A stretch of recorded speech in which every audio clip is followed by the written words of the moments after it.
Pretty empty corridors there.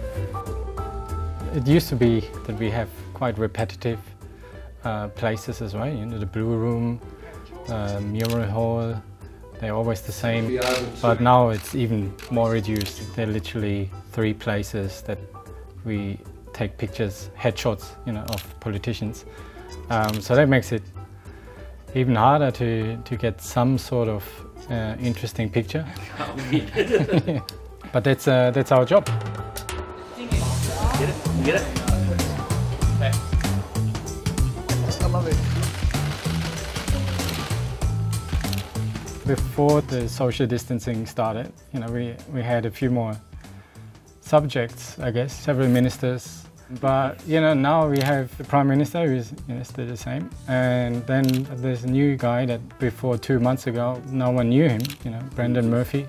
He's similar to being Deputy Prime Minister. You have to learn their mannerisms, you know. Brendan Murphy doesn't give much. Okay, let's go.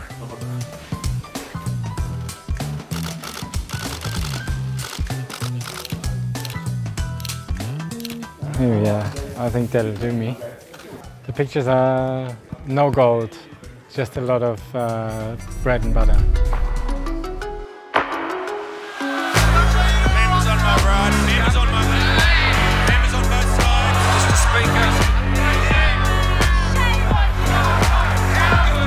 Time has concluded.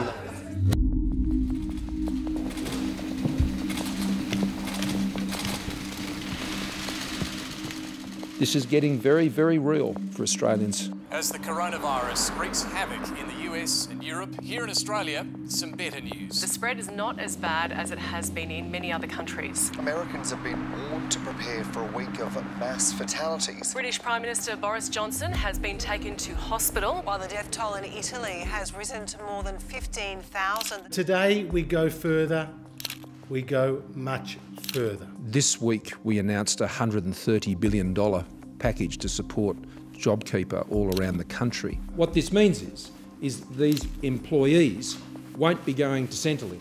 They won't be engaging with the social security system. They'll be engaging directly with their employer. It was a defining week in this crisis, one that could reshape our politics. Almost from the moment that the government announced the second stimulus, there was this talk that a third one was coming, and when the Prime Minister finally got up and announced it, there were gasps in the office, an unfathomable amount of money, $130 billion for the JobKeeper program. And it was like that down in the courtyard when we heard it, because we haven't seen such numbers talked about in one measure, $130 billion. To put that in perspective now, they spent something like 10% of GDP throwing it at this crisis. It's a lot of money. Basically, they are putting the economy into hibernation. That's now the kind of extraordinary circumstance we find ourselves in. So the whole notion of this JobKeeper package is to pay businesses to keep their employees on the books. Like, they don't even have to necessarily be working, it's just to keep that connection between a business and their worker. That's right, here we are, King's Hall, Old Parliament House, a building that's seen its fair share of national crises.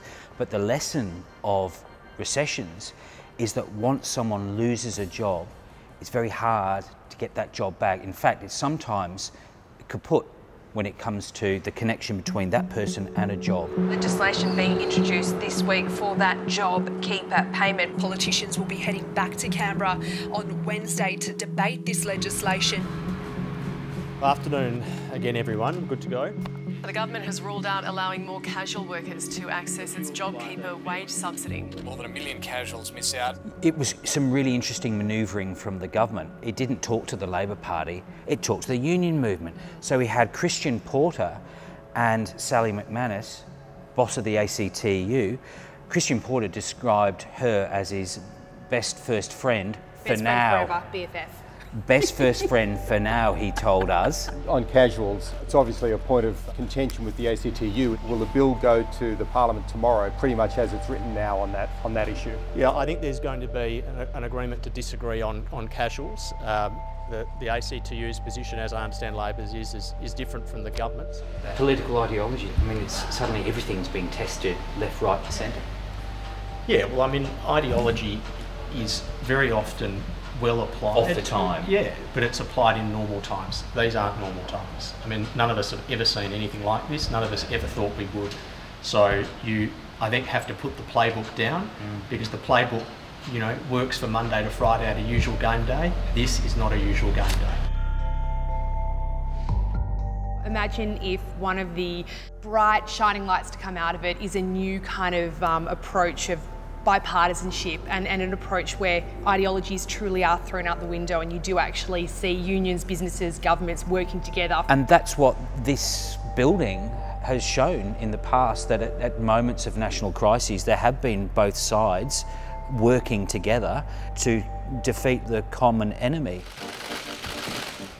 The government will today release scientific modelling on the spread of coronavirus. We have to model for the worst case scenario. There have been calls for several weeks from experts and from the opposition for the government to release its modelling, I guess its rationale for putting in place these measures. We have so far avoided the horror scenarios that we have seen overseas. The government was under pressure for weeks to release the modelling that they'd been receiving about what coronavirus was doing in Australia. Now, I don't know about you, I failed maths at first year uni. I'm no statistician that can analyse this stuff.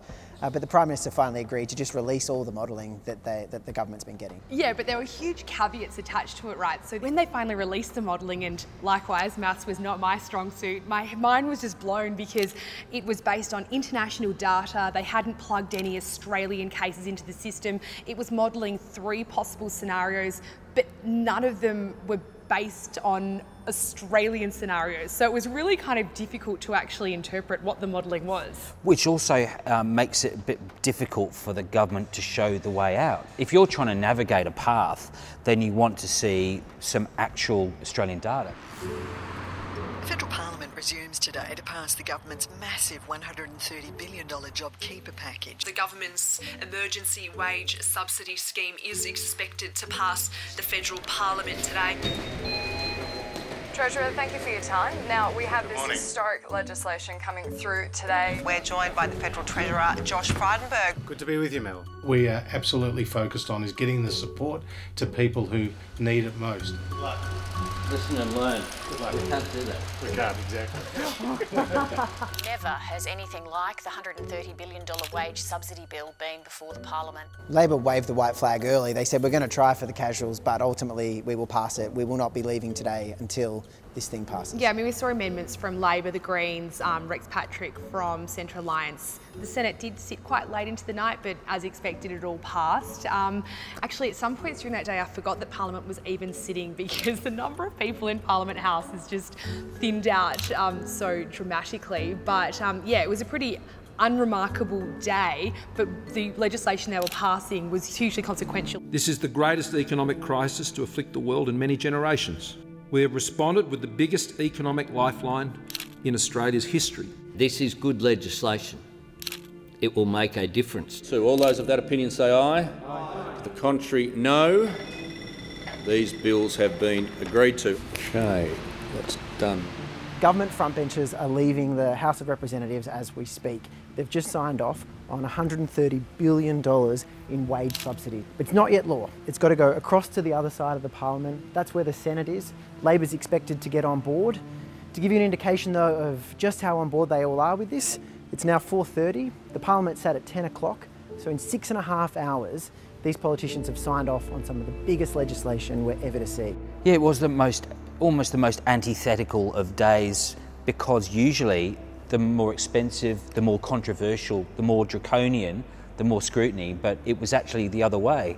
We had no scrutiny, really, because of the deal that the government had stitched up with the ACTU. So they'd done the backroom deals, they got a couple of tickles here. Andrew, I'm sorry, you've had several questions. Andrew, I'm sorry. Andrew, I know, but you don't run the press conference, okay? It's about the only time that my kids have ever taken any notice of what their old man does. Having beaten out every radio station host across the country, every comedian, I scored the first exclusive interview with Andrew Probyn, new TikTok superstar. Oh my goodness. How did this even happen, Probes? Did you ever know what TikTok was? No, I didn't know what TikTok was. I was shown something by my son, my oldest son, and he said, Hey Dad, have you seen this? So I'm going to go to other questions of members of the group. Catherine has another question. I'm happy to return to you, but let's just keep it civil. Catherine. Yes, how do we arrange for me to meet Mr. Probyn? Hello, Brooklyn. How are you? Really well. You've become a bit of a sensation. Yeah, look, so have you. I've accidentally made you a TikTok star. Why is it that it's become a bit of a hit? I mean, it is still, it's kind of bizarre because we live and breathe this. Are people like you watching politics a lot more closely because of coronavirus? I think it's almost like TikTok was a very young market, so everyone was like between the ages of like 12 to 16. There wasn't really an older demographic, and when I joined TikTok, it was a lot of dancing. There was a couple of like funny people, and that's why I joined it. And then I started posting political stuff, and people enjoyed it, and I was shocked. But I think it is because everyone's inside. All the older generation, when I say older, I mean like my age, have now downloaded TikTok, and I think the political like / news style content is more so for them. Because like they're not really interested in the dancing, it's not relevant, whereas like, okay, this is part of their life, but it's kind of funny, so it's like, okay, yeah, we can relate. So I think that's why maybe it did hit off. Andrew, I know, but you don't run the press conference, okay? So I'm going to go to other questions of members of the group. Catherine hasn't had a question. I'm happy to return to you, but let's just keep it civil. Andrew. Catherine. Again, I'm going to go back to the original question. Why do people find Andrew, you don't run the press conference, just kidding. I want to say it for so long. Why the original video? Because like what Prime Minister starts yelling at like a journalist in the middle of a conference? Like, are you kidding? He's Scotty from marketing. You should know, that's a PR nightmare. What are you doing, bro? Like, calm down. He just started yelling and I was like, no. I have one question though. Yeah. When COVID is over, can I come to a press conference? Yes, of course. I reckon we would get I think we'll get the Prime Minister to try and meet you, I think, because I think he's found it funny. Has he seen them? Stop it, can't wait. Maybe I can run the press conference. We are in a war against this virus. This is Parliament's Dunkirk moment. The type of war we have never seen before. There's been a lot of talk about the war footing that we're on. Two men who know all about that are John Curtin and his Treasurer Ben Chifley.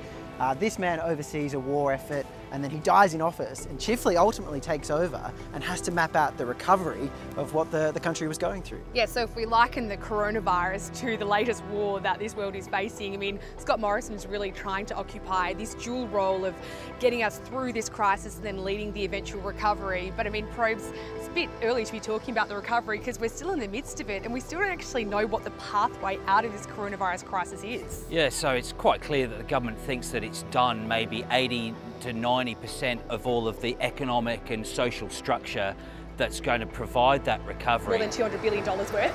It's been gobsmackingly expensive, gobsmacking.